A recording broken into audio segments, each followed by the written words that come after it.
As you look at the landscape, let's just start with sort of what sports are worth right now.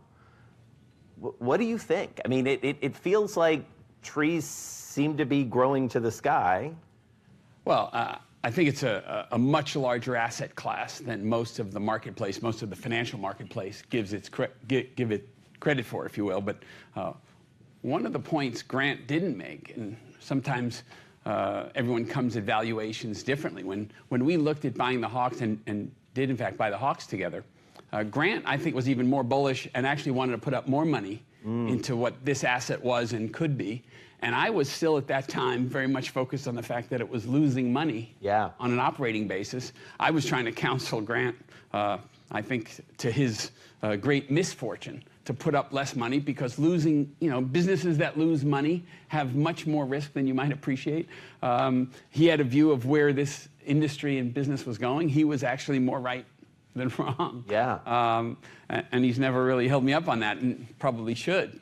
The truth of the matter is, many of these, as Grant actually mentioned, a lot of these businesses and industries, and certainly leagues and teams, have gone through this massive evolution. And at the end of the day, it takes a long time for leagues and franchises to make money, to show the valuation that the market is now seeing. And yes, your point earlier, this is an asset class, we at Ares would argue, I don't know, $2.5, $3 trillion asset class. Wow. And people take a step back and say, well, what are you even saying? If you think about the NFL, there's 32 franchises. Average franchise is maybe $5 or $6 billion. So 150, 160 billion, 180 billion of value in just franchises. And each of those franchises has all sorts of ancillary businesses, from stadiums to real estate developments, technology-related businesses, retail and food and beverage-related businesses. So when people say, what is the size of this industry?